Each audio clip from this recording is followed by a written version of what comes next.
வன்னியர்களுக்கு எதிரானது திமுக. வன்னியர் எதிரி திமுக. ஸ்டாலின் ஒரு ஓட்டு கூட திமுகவுக்கு போகக்கூடாது வருகின்ற தேர்தலில்.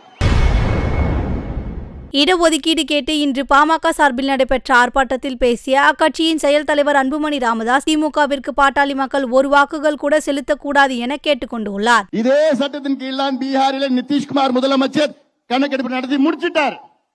இதே சட்டத்தின் கீழ் தான் ஆந்திராவும் ஒரிசா நடத்திட்டு இருக்கிறாங்க. ஆனால் ஸ்டாலின் அவர்களுக்கு மட்டும் அதிகாரம் இல்லையா? இது யாரோ நம்புற மாதிரி இருக்கா? நம்புவீங்களா?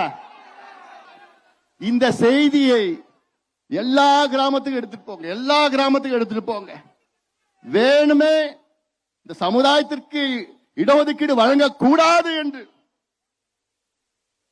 பிடிவாதம் இல்லை, அந்த ஆணவம், மனதில் ஆணவம். இந்த மக்கள் எல்லாம் முன்னேறக்கூடாது, ஓட்டு மட்டும்தான் போடணும், அந்த ஆணவத்துடன் இருக்கின்ற ஸ்டாலின் அவர்களுக்கு வருகின்ற காலம் நிச்சயமா பதில் மட்டும் கிடையாது.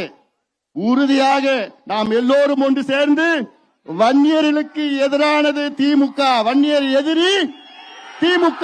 ஸ்டாலின் ஒரு ஓட்டு கூட திமுகவுக்கு போகக்கூடாது வருகின்ற தேர்தலில். அப்படி செய்யலாமா?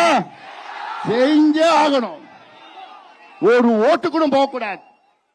ஏன்னா நம்ம எல்லாம் படிக்க கூடாது, நம்ம வேலைக்கு போக கூடாதுன்னு அவ்வளவு ஆணவத்துடன் இருக்கின்ற ஸ்டாலின் அவர்களுக்கோ திமுகவுக்கோ இந்த தேர்தலில் நாம் மிகப்பெரிய ஒரு பாடத்தை நாம் புகட்டுவோம்.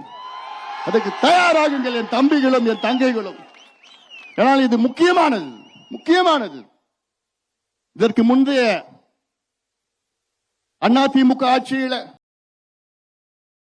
செய்திகளை உள்ளது உள்ளபடி தெரிந்து கொள்ள ரெஃப்ளெக்ட் நியூஸை சப்ஸ்கிரைப் பண்ணுங்க.